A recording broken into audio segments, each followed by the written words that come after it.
Shalom adik-adik semuanya. Pada hari ini kakak kembali ingin mengajak adik-adik untuk merenungkan firman Tuhan. Yuk kita mulai.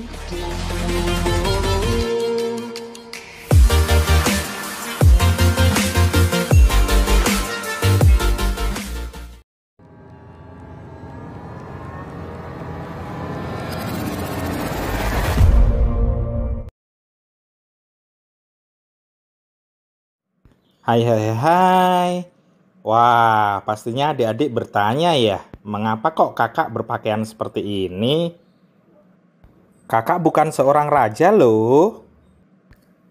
Kakak berpakaian seperti ini karena kita akan merenungkan bersama-sama mengenai raja yang duduk di singgasana. Ayatnya diambil dari Efesus pasal yang ketiga, ayat yang ke-17. Kakak bacakan ya.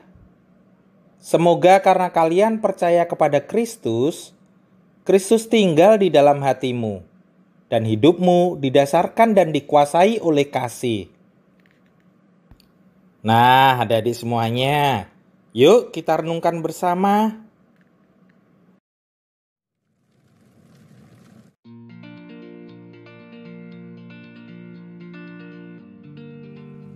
Shalom adik-adik semuanya.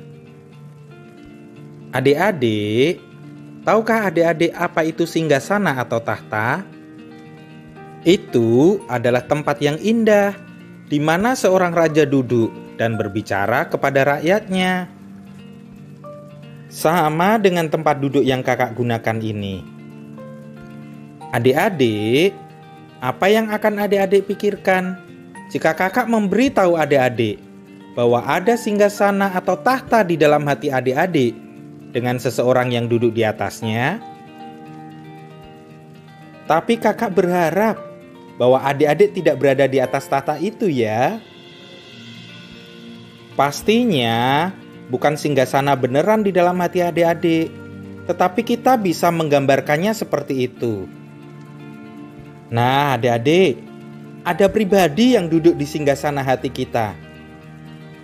Dia adalah raja dan memberitahu kepada anak laki-laki dan perempuan Kristen, yaitu adik-adik dan juga kakak, tentang apa yang harus mereka lakukan.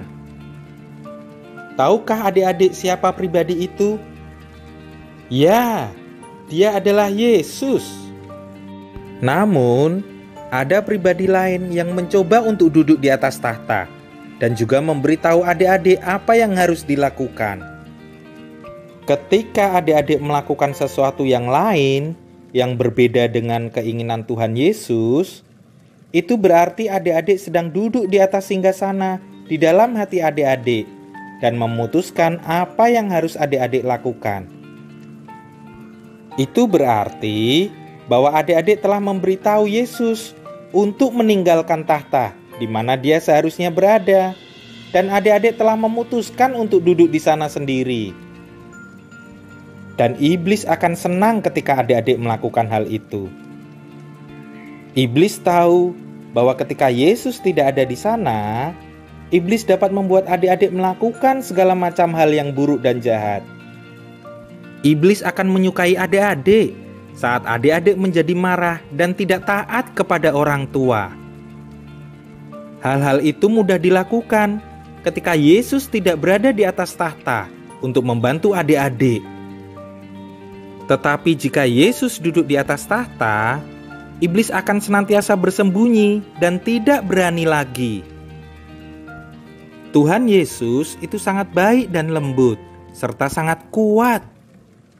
Dia tidak akan tinggal di singgasana hati adik-adik, kecuali adik-adik memintanya seperti itu.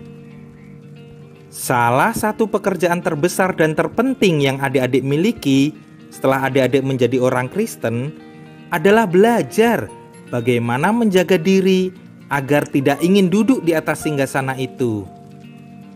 Dan Tuhan akan membantu adik-adik jika adik-adik meminta kepadanya.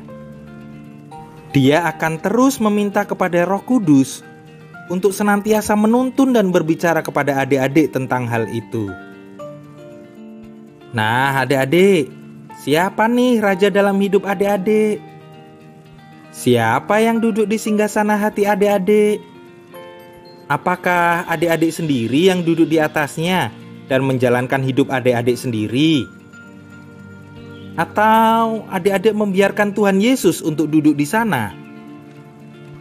Mari pastikan bahwa Tuhan Yesus yang memerintah dalam hati kita semua. Adik-adik, kita berdoa ya. Bapa Surgawi, aku membutuhkan bantuan-Mu dan aku meminta agar Tuhan Yesus duduk di atas singgasana hatiku dan mencegah iblis untuk membuatku ingin melakukan hal-hal yang buruk. Aku berterima kasih kepadamu bahwa Yesus lebih kuat dari iblis. Aku datang kepadamu dalam nama Yesus. Amin.